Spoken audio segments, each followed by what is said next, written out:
welcome to Midday Word, Weekday Word actually. And I'm Jeff, I'm part of Lovechurch, and this is part of Lovechurch Online. And I'm going to try to bang through this. This is the fifth and final day, and I'm not quite finished my journey. I told you earlier in the week that my Christian walk was a bit of Paul, a bit of Jonah, and a lot of the disciple mess ups, the messy things that they used to do. Anyway, I'm going to bang through this because here's how my Christian walk resembles Paul's. Okay, I haven't killed anybody, especially Christians like Paul had, all right? However, Paul had been shipwrecked three times. And me, well, I've been saved from drowning 3 times. Twice when I was very young, and once when I was a teenager, swimming at this place known as the Mill Dam, and a friend of mine on the shoreline saw me bobbing up and down in the water in this heavy current because it was a dam, and we were swimming down the falls of it, and I couldn't get out. And all my other mates thought I was joking. Thought, oh, look, he's just having a laugh. Look, he's joking. I was going under, coming up, going under, coming up. Thankfully, my one friend, thank you, Gary, for actually knowing I wasn't joking and jumped in and saved my life. Now, that's one resemblance, okay? Here's a few other. Paul's life was often in danger. Okay, twice I've been held once I've been held at gunpoint, and once I could have been held at gunpoint. Let me explain. Or even twice I could have been held at gunpoint. Here's the gunpoint situation. I was in Chicago, and I was with our youth group going off to a youth conference. And everybody was coming out of the restaurant, and me and another guy decided to run out ahead of everybody and hide in the bush and ambush them when they come out. What we didn't realize is that when the Chicago police drove past, there had been a number of armed robberies on restaurants in that area over the past 2 weeks. So you can imagine 2 young people running out of a restaurant, jumping into the hedge and hiding. The police car immediately threw on its lights, pulled right up over the curb, jumped out, pulled out their shotguns and pistols, and pointed them at us and told us to freeze. I tell you, you've never seen 2 scared teenagers in all your life. We froze, we got down on the ground, we got spread, we got searched, and then the youth pastor came out and almost fainted when we had to try to explain the whole story, and the police had to try to explain why they were on the verge of possibly shooting at us. So that was one. That was the humorous one. The second one, not so humorous. When I was in the Bahamas and I was at my second school, we had a big fun day. And it was a Saturday, and all the children were around. And I walked over to the one part of the school where my classroom was, and I all of a sudden saw some shady character looking in throughout the classrooms, and he spotted me and he started taking off. So I chased him.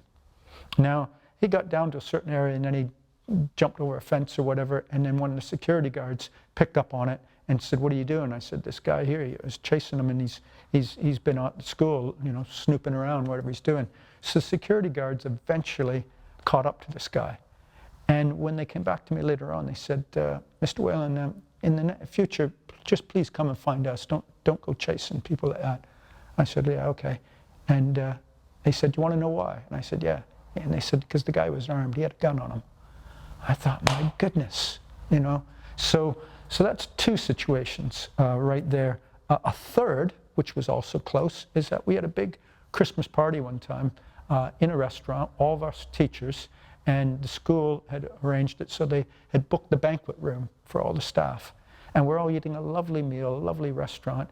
And one of my fellow teaching friends, a Canadian too, decided he needed to use the loo, so he went out to the main part of the restaurant. He was gone forever, 20, 25 minutes. When he come back, he'd been held up as an armed robbery, came into the restaurant, made everybody put their watches and their wallets on the tables, and they completely wiped everybody out.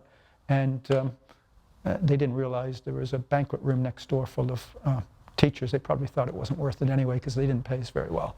But anyway, that was 3 occasions where, like Paul, I was in a bit of danger, but I wasn't stoned and left for dead, though. It wasn't quite that dramatic. So those are my experiences similar to Paul. Now, let me tell you about my Christian walk in comparison to, or similar to, the disciples. Okay? And my favorite one is the story of we've got James and John, the sons of Zebedee, or the sons of thunder, who asked Jesus, and Jesus, when we get to heaven, can I sit on your left and my brothers sit on your right? And Jesus, basically paraphrasing this, guys, you don't know what you're asking. Do you think you can fill these shoes? And they turned around and said, yeah, we do. Now, I'm so grateful that God is gracious and merciful and long-suffering, because there's many times in my Christian walk when these wow moments occur, or when I feel like life to its full couldn't be any better, where my selfishness gets in. You know, we live in a world where self-image is everything, where social media thrives off people always comparing with one another. And the other disciples were furious at these two. But were they furious because they were just jealous, because they didn't think of that first?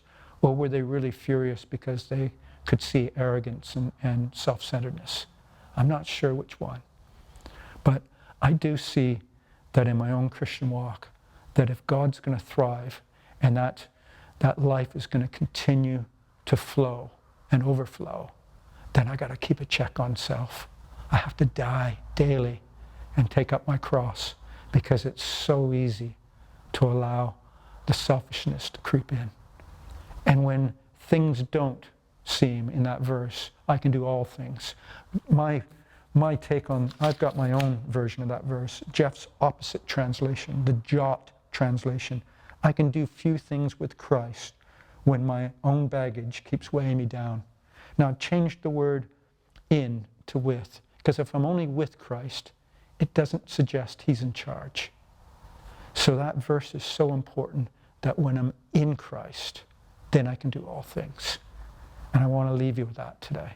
I want to leave you with that thought, that when you really are in Christ, then you can do all things. And the self disappears, and it becomes all about his heart and his will. So I hope that throughout this week, if you've been listening, that you can, take hold of a few of these things. And if you ever want to ask me any questions, if you go to Lovechurch, ask me any questions about some of those experiences. I'll give you more details. But thanks for listening, and let's close with the Lord's Prayer. Our Father, who art in heaven, hallowed be thy name. Thy kingdom come, thy will be done, on earth as it is in heaven. And give us this day our daily bread. And forgive us our trespasses as we forgive those who trespass against us. And lead us not into temptation, but deliver us from evil. For thine is the kingdom, the power, and the glory, forever and ever.